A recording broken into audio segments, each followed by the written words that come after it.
간증한다는 게 참 저에게는 기쁜 일이지만 좀 부끄럽기도 합니다. 실제로 선교지에 나가서 정말 목숨을 걸고 선교하시는 선교사님들이 많은데 사실 저는 일주일 동안 행복하고 즐겁게 지내다 왔는데 그 내용을 간증한다는 게 좀 부끄럽기는 한데 그래도 또 말씀을 하셔서 또 준비를 좀 해봤습니다. 오늘 내용은 좀 세 가지로 한번 저희 입장에서 고민을 했는데요. 첫 번째는 선교 가기 전의 상황과 선교의 이야기, 그리고 선교 후에 남겨진 숙제에 대한 이야기를 좀 드리려고 합니다.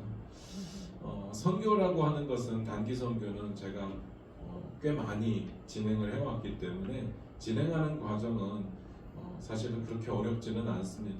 늘 해왔던 대로 언제는 표 사고, 언제는 준비하고, 언제는 호텔 끊고, 선교사님하고 프로그램 정하고, 그리고 선교의 방향성은 사실 해 중간에 한 6월이나 7월쯤에 선교지에 방문해서 선교사님과 깊은 대화를 나누면서 내년도 선교를 준비하기 때문에요.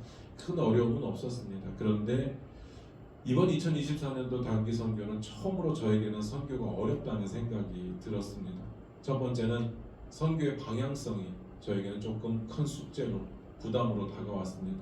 제가 선교사도 아니고 선교학자도 아니지만 선교에 대한, 단기 선교에 대한 나름의 철학과 신념 같은 것이 있었는데, 제가 이전에 갔던, 꽤 옛날에 갔던 단기 선교들은 어떤 거였냐면 보통 시골로 갑니다. 시골로 가서 보통 이장님들이 모아주는 어린아이들 한 200~300명 앉혀놓고 게임도 하고 즐겁게 한 다음에 선교사님 나와서 도저히 알아들을 수 없는 캄보디아어로 뭐라고 하는데 내용은 복음 초청이겠죠. 예수 믿기로 결심한 사람 손들어 하면 이제 그 아이들 중에 한 60% 정도는 손을 들죠. 그럼 이제 그 아이들이 우리가 숫자를 세서 300명 왔는데 200명이 예수 믿기로 결심했습니다 하고 우리는 깊은 감동을 받습니다. 그리고 가난한 아이들에게 옷이며 먹을 거며 나눠주면서 또 위로를 받았죠. 근데 제 마음속에는 1년 가고 2년 가니까 작년에 왔던 아이가 올해 또 있고 걔가 또 손들고 예수 믿기로 결심했다고 하고 저는 그걸 또 감동받고 하는 것이 너무 반복적이어서 좀 마음에 부담이 되었고요. 그리고 캄보디아도 대한민국의 70년대, 80년대처럼 청년들이 전부 다 고등학교만 졸업하면 다 푸놈펜 도시로 갑니다. 그래서 푸놈펜에 사람들이 집중되어 있고 어린아이들을 아무리 교회에서 열심히 해도 도시로 가버리면 더 이상 손 쓸 수 없는 상황이 되기 때문에 도시 선교를 해야 되겠다라는 마음을 갖고 있었습니다. 그때 조한준 선교사님이 저와 똑같이 도시 선교에 대한 꿈을 가지고 있고 청년 선교에 대한 꿈을 가지고 있는 것을 발견하게 되었고요. 그래서 제가 중학교에서 선교를 청년 선교를 끌고 간 세 번째부터는 도시 선교로 가게 되었습니다. 청년들이 변해야 되고 그 아이들이 자라서 각 지역, 각 위치에서 높은 위치에 가면 좋은 영향력을 미칠 수 있지 않을까. 그래서 대학생 선교, 청년 선교들을 집중하게 되었는데 코로나 기간이 지나면서요, 많은 것들이 막혀버렸습니다.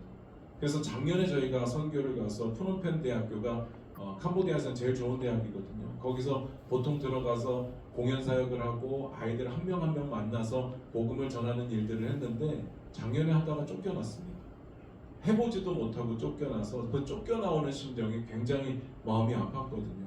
근데 올해 준비하면서 보니까 푸놈펜 대학은 아예 들어갈 수도 없고 어떤 대학도 들어갈 수가 없고 청년들이 모인 곳은 다 안 된다는 겁니다.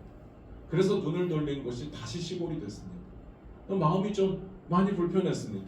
야, 시골에서 벗어나서 정말 푸놈펜에 있는 청년들을 변화시키기 위해서 이렇게 몇 년 동안 노력을 했는데 다시 시골로 돌아간다. 너무 마음이 불편했습니다. 그게 이제 첫 번째 선교 준비하면서 힘든 상황이었고요. 그리고 나서 저의 마음 가운데 두 가지 또 어려운 질문이, 두 번째 어려운 내용이 생긴 게 뭐냐면 재정적인 위기였습니다.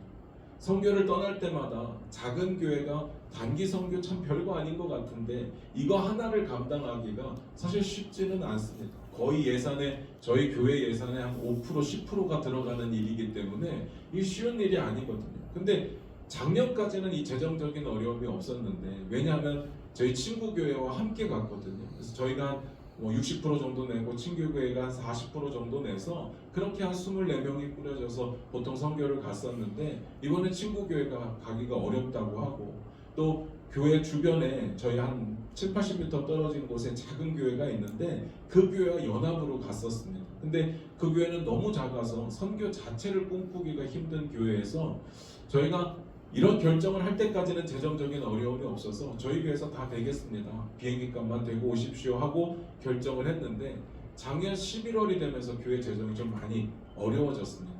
그리고 12월 달에 저희 교회 오신 분은 아시겠지만 상가 한 곳을 더 빌리는 바람에 그 재정의 어려움은 정말 극에 달했습니다. 그래서 선교를 갈 수 있을까라는 아주 근본적인 회의감 혹은 질문이 들기 시작했습니다. 이거 감당할 수 있을까? 정말 가기 전까지 돈이 모아질까? 이런 고민들을 하게 되었습니다.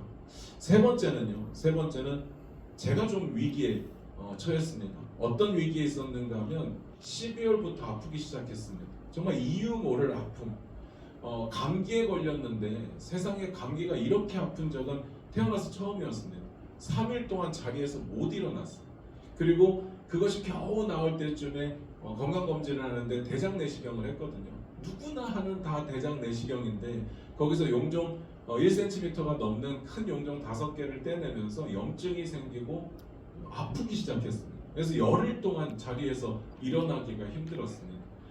너무 죄송한 표현인데 살면서 이러다가 진짜 죽는구나라는 생각을 할 정도로 너무 아팠습니다. 선교에 한참 집중해야 되고 아시겠지만 교회는 12월 달이 제일 바쁘잖아요. 가장 바쁜 시기에 몸이 아프니까요. 아무것도 할 수가 없는 겁니다. 선교를 12월 한 달 동안은 제가 어떻게 할 수가 없이 그냥 내버려 둘 수밖에 없었죠.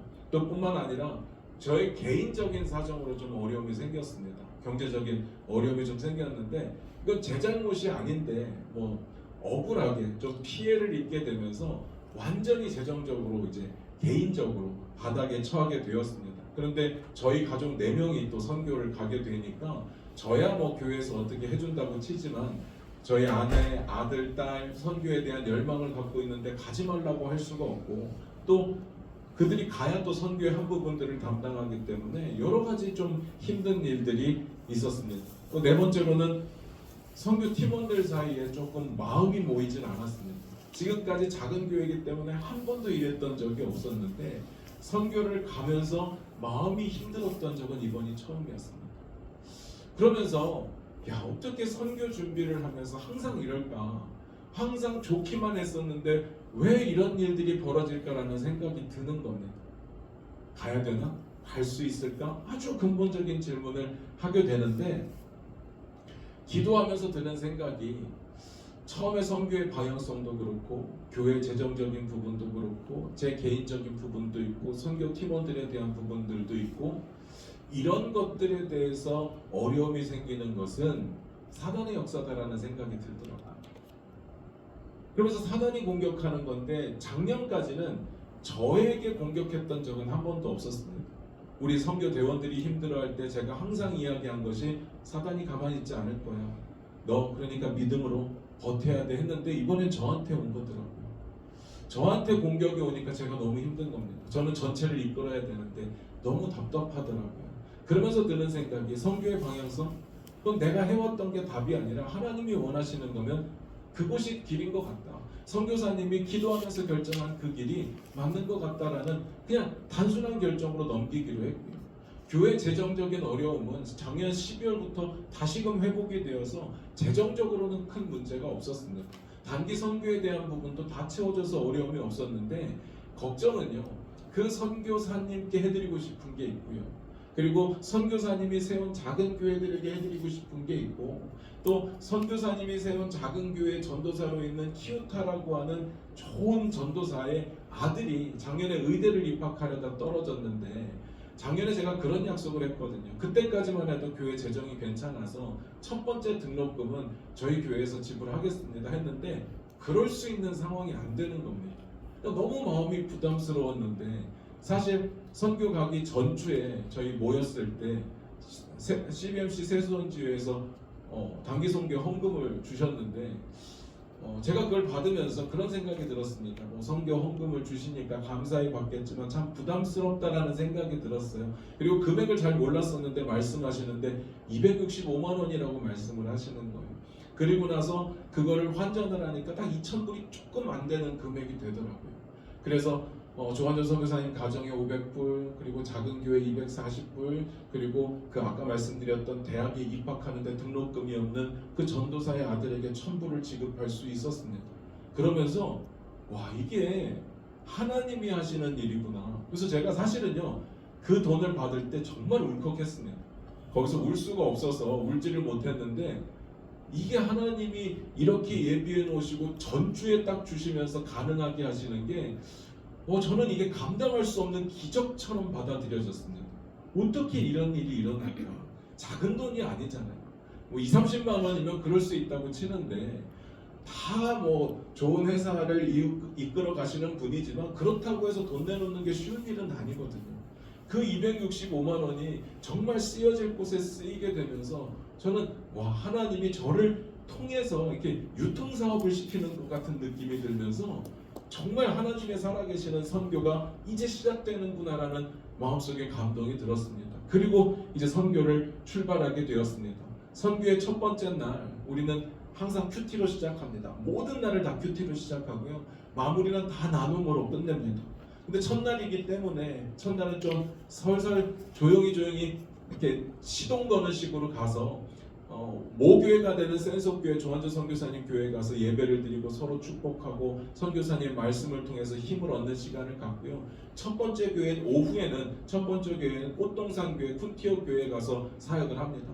공연 사역도 하고 영성경학교도 하고 아이들을 불러와서 게임도 하고 진행을 하면서 복음을 전하는데 우당탕탕입니다.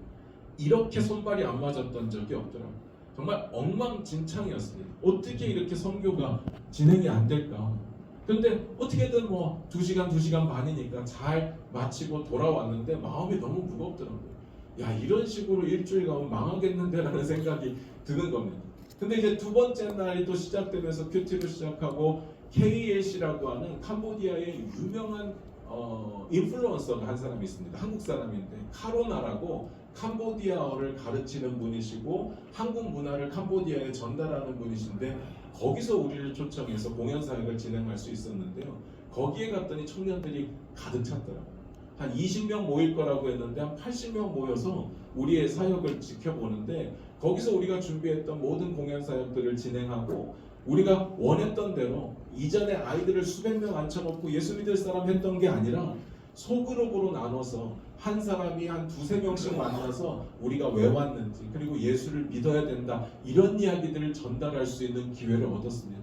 그리고 미리 캄보디아어로 복음 전하는 것을 준비해가고 또 영어로 준비해가고 한국어로 가기 때문에 청년들이 정말 열심으로 그들에게 복음 전하는 것을 보면서 안 된다고 했던 사역이 되는구나 라는 것을 깨닫게 되면서 막 가슴에 불타오르는 기쁨이 그때부터 생기기 시작했습니다. 그런데 그 기쁨도 잠시 정말 너무 좋았던 사역이 딱 끝나자마자 그 다음 사역이 키우타 아까 말씀드렸던 생명나무 교회의 여름성경학교를 하는 사역이었는데 딱 끝나자마자 선교사님 얼굴이 어두운 겁니다. 어떤 일이 벌어졌냐면 키우타 그 생명나무 교회가 새 들어있는 그 집 주인이 여름성경학교는 안 된다. 오늘은 안 된다. 이렇게 이야기를 한 겁니다. 이유는 호주에서 친구가 오는데 우리 친구들과 함께 놀아야 되기 때문에 이 공간에서 떠들고 하면 안 된다라는 거죠. 그래서 그 교회를 담임하고 있는 키우타 전도사가 완전히 기가 죽어서 어찌할 바를 모르는 겁니다. 그리고 전 선교사님도 키우타가 조금 힘을 내서 강하게 좀 싸워봤으면 좋겠는데 하지만 성격이 너무 좋아서 그러지를 못하고 그래서 저희는 이제 그때부터 기도하기 시작했습니다. 선교 한 개의 선교가 끝나자마자 그냥 기도하기 시작했습니다. 조용히 어느 누구도 입으로 말을 내뱉지 않고 조용히 기도하면서 그 선교지로 이동을 하는데요. 그 짧은 시간이었습니다. 한 30분, 1시간 동안 저희가 열심으로 기도하고 선교지로 딱 갔는데 그 집주인이 웃으면서 맞이하는 겁니다. 그러면서 어서 오라 하면서 자기 술 먹고 노는 공간을 자기네가 발을 쳐서 막아주고 선교하시라고. 그래서 저희가 그때 완전히 두 번째 기적을 경험했습니다. 첫 번째 기적은 아까 말씀드렸던 265만 원이 기적이었고요. 이 두 번째 기적은 정말 그 집주인이 그 1시간 사이에 마음을 바꿔가지고 가능케 해준 그 상황. 우리 다 울었습니다. 야, 어떻게 이게 되지? 우리는 사실 가서 안 될 거기 때문에 그냥 동네 노방전도 하고 와야 되겠다라는 생각을 했는데요. 거기서 모든 걸 할 수 있었습니다. 아이들을 불러오고 아이들과 게임을 하고 아이들에게 말씀을 가르치고 말씀을 통해서 복음을 전달하고 아이들 한 사람 한 사람 그 머리를 붙잡고 손을 붙잡고 기도해 줄 수 있는 시간을 가졌습니다. 그러면서 하나님이 이 선교를 이렇게 바꾸시는구나. 그런데 전날에 우당탕탕이었던 그 선교가 오늘은요 손발이 너무 잘 맞는 겁니다. 그냥 일사천리로 진행이 되는데 청년들도 그리고 거기에 사역자들도 모든 것이 기쁨이었습니다.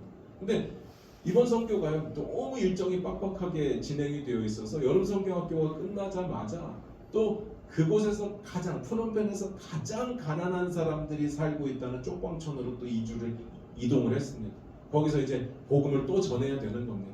거기는 아무것도 없습니다. 그냥 쓰레기 더미 앞부분에 그냥 그 파레트 6개 두고 이걸 무대라고 만들어 놓으셨더라고요. 그래서 파레트 이게 더 위험하니까 치우고 그냥 모래바닥에서 하겠습니다. 근데 처음 선교사님이 말씀하셨을 때는 한 500명 올 겁니다 했는데 한 10명 이렇게 앉아 있더라고요. 뭐 저희는 숫자는 상관없으니까요. 근데 저희가 아이들이 다 부끄러움 내려놓고 지나가는 사람 다 오토바이 세워가지고 앉히고 아이들 끌어안치고 그렇게 해서 복음을 전하는데요.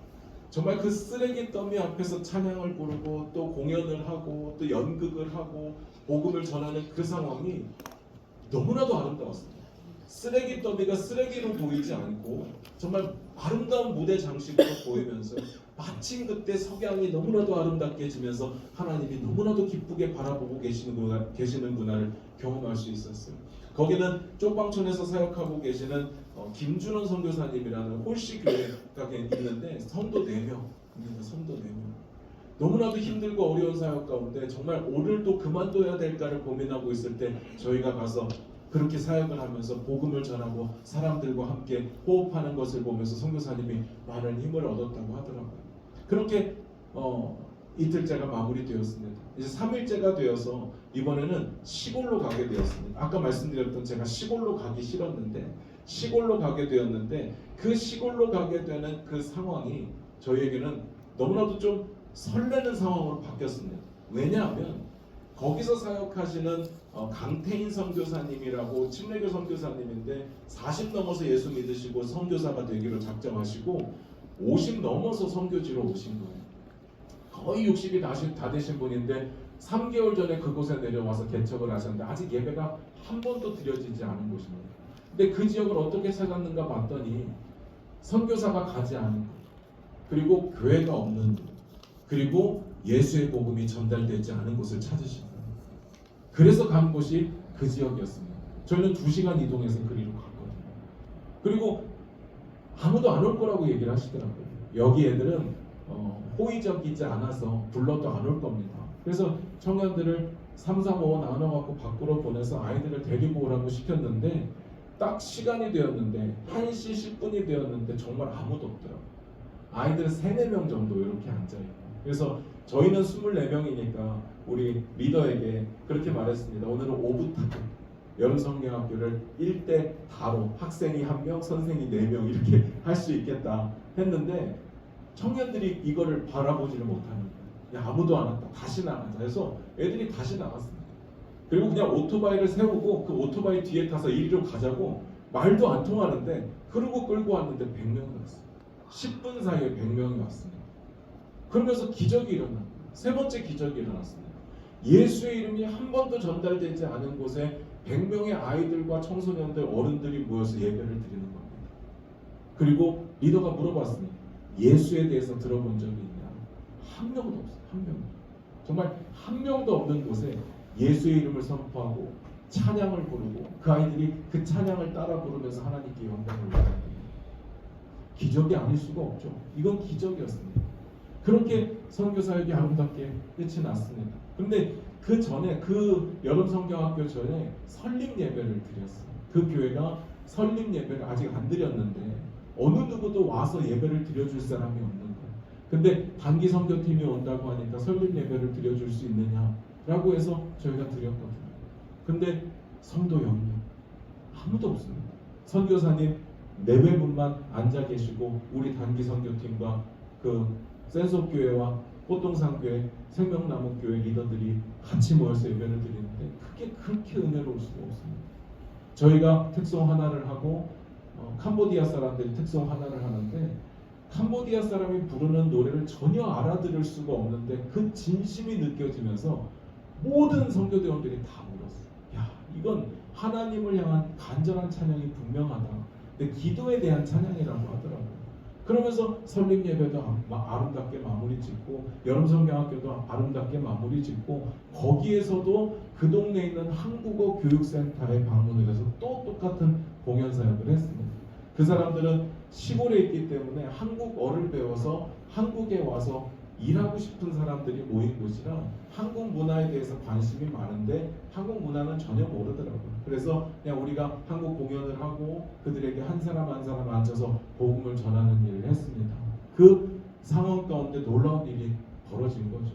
그리고 나서 하루가 마무리가 되고 이제 네 번째 날이 되었습니다. 네 번째 날은요. 아까 꽃동산교회가 하나 있다고 했는데 거기에 쿤티어라고 하는 사역자의 어머니가 사시는 곳인데 여기는 3시간 걸립니다. 더 멀었습니다. 근데 굳이 거기를 간 이유는 거기에 원래 교회가 하나 있었는데 코로나가 터지면서 교회가 문을 닫았던 거예요. 근데 조한현 선교사님이 6개월 전에 전도 대회를 가서 거기서 복음을 전했는데 그때부터 다시 교회가 일어났대요. 그래서 3년 동안 멈추었던 교회가 예배가 시작되었다는 이야기를 듣고 저희가 그곳을 갔습니다. 거기에 좀 힘을 싣기 위해서. 그런데 거기에 갔는데 마침 시간이 너무 이른 시간이라 아이들이 학교에서 안 오는 거예요. 동네 아이들이 없어요. 그런데 놀라운 게 뭐냐면 거기에 외국 청년들이 많은 거예요. 한 10명 정도 외국 청년들이 있는데 물어보니까 DTS라고 예수전도단 출신들이더라고요. 파리에서 6개월 동안 예수전도단 훈련을 받고 3개월 동안 세계를 돌아다니면서 복음을 전하는데 마침 거기서 만난 겁니다. 그래서 저희 청년들 중에도 영어를 잘하는 친구들이 있고 저도 이제 좀 유학을 갔다 왔기 때문에 그 친구들하고 대화를 하는데 처음엔 좀 시큰둥하더라고요. 좀 도와달라, 같이 좀 하자 그랬더니 봐서 이렇게 이야기를 하더라고요. 근데 저희가 이제 아이들을 다 몰아오는데 역시 여기도 애들이 안 오는 거예요. 학교에 가 있습니다.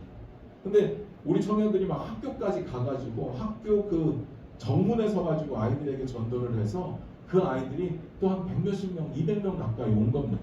근데 학교 중간에 온 거예요. 학교 중간에. 그냥 끌고 왔으니. 그리고 이제 복음을 전한 거예요. 근데 아이들이 너무 많이 오니까 한 사람 한 사람 기도해 줄 수가 없잖아요. 그래서 저희가 공연 사역을 하고 함께 마음이 열리니까 이 DTS 출신들도 같이 즐거워하고 기뻐하면서 마음이 좀 열렸습니다. 그래서 제가 한 명 한 명 찾아다니면서 우리랑 같이 기도해 줄 수 있냐, 이 아이들을 위해서 기도해 줄 수 있냐 했더니 당연히 한다고 하면서 한 사람 한 사람 다 붙잡고 기도를 합니다. 그러니까 저희 24명 그리고 우리 리더 캄보디아 리더들 한 10명 그리고 외국인 한 10명이 한 명 한 명 붙잡고 다 기도해 주면서 예수의 복음을 선포하고 예수의 이름으로 전달했습니다. 저는 거기서 그들을 만날 거라고는 상상을 못했거든요. 그들을 만나서 같이 동역할 수 있었던 게 또 저에게는 기적이었습니다. 그러면서 이제 저희가 이제 숙소로 돌아오는데 차가 너무 막혀서 또 한 3시간 반 정도 걸려서 돌아왔습니다. 그리고 이제 밤에 역시나 나눔을 했죠. 나눔은 11시에 모여서 저희가 나눔을 했습니다. 12시 반까지 나눔을 했어요. 4일의 시간을 쭉 돌아보니까 사실 저희가 한 게 아무것도 없더라고요. 하나님이 준비해 놓으시고 하나님께서 계획하신 일에 우리는 그저 왔을 뿐인데 하나님이 역사하시는 것을 기적으로 보여주는 겁니다. 어떤 곳에서는 정전이 돼가지고 아무것도 할 수가 없는 거예요. 근데 우리가 또 기도했습니다. 근데 정전이 자주 일어난대요. 저희가 오기 직전까지 정전이었는데 저희 오면서 정전이 끝나서 전기가 들어와서 와 됐다 했는데 찬양 중에 전기가 나가버렸습니다. 그리고 깜깜한 거예요. 뭐 아주 깜깜하지는 않지만 어둑어둑한 겁니다. 그래도 다행스러운 건 이제 스피커는 있어서 스피커는 배터리로 하는 거여서 찬양을 계속 불렀는데 마지막 찬양을 부를 때 전기가 딱 들어오는데요. 정말 소리가 팍 하면서 터지면서 전기가 들어오는데 거기에 앉아있는 그 아이들까지 환호를 지르면서 정말 하나님께 영광을 우리는 돌릴 수밖에 없었거든요. 그러면서 마치 에디슨이 처음 전기를 통해서 전구를 켜서 사람들에게 시연했던 그 느낌이 드는 겁니다. 이것도 하나님이 하시는 겁니다. 그리고 우리가 준비했던 여름 성경학교 사역과 복음전도 사역을 다 마무리할 수 있었습니다. 여러분이 들으시면서 야, 뭐 그 별것도 아닌 일들인데 하실 수 있겠지만 현장에 가 있는 우리들은 하나하나가 다 기적이었습니다. 다 안 되는 것들이 기도로 해결이 되고 멈춰진 것들이 다 다시 시작되는 역사를 경험했거든요. 그리고 5번째 날은 이제 사역이 없어서 저희가 좀 쉬고 우리 청년 리더들과 함께 나눔을 할 수 있는 시간들이 있었는데 수차례 함께 갔다 왔던 청년들입니다. 많게는 저하고 7번을 넘게 갔다 왔던 청년들도 있을 지경이니까요. 그런데 이번 선교야말로 정말 하나님이 역사하시는 선교였다는 것을 고백할 수 있는 시간이었습니다. 감동이었고 은혜였는데 이제 선교 후에 돌아오면서 버스 안에서 선교사님이 그런 이야기를 하시더라고요. 내년에 여기 있을지 없을지 모르겠습니다. 이 숙제가 남겨졌습니다. 저희는 너무 기쁜데 저희는 이제 5째 날 쉬면서 다 그 얘기했거든요. 내년 선교는 어떻게 준비하고 내년 선교는 이렇게 하고 내년 선교는 언제 가고 이런 이야기를 하면서 너무 기뻐서 버스를 탔는데 선교사님이 그 이야기를 하면서 모든 청년들이 다 울었습니다. 내년에 할 수 있을지 없을지 모르겠습니다. 마음이 많이 복잡해지더라고요. 그러면서 그런 생각이 들었습니다. 아, 선교는 가고 싶어서 가는 게 아니라 하나님이 허락해 주실 때 가는 거구나. 그러면 기회가 왔을 때 무조건 가야 되는 게 선교구나 라는 생각이 들었습니다. 저는 그런 생각을 합니다. 내년에 어떤 일이 벌어질지 아무도 모릅니다. 그냥 우리에게 남겨진 숙제이고 기도하라고 하시는 것 같다는 생각이 들었습니다. 그러니까 우리는 기도함으로 준비하면 될 것 같습니다. 내년은 하나님께 맡기고 올해는 하나님이 주신 그 은혜 감동하며 살려고 합니다. 살아내려고 합니다. 여러분들이 기도해 주시고 그리고 후원해 주셔서 이 모든 것들이 가능했습니다. 정말 세수원지의 CBMC가 아니었으면 이 사역을 못했을 것 같습니다. 정말 좌절했을 것 같아요.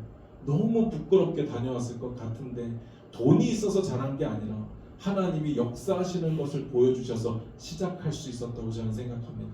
이 모든 것이 하나님의 은혜였습니다. 감사합니다.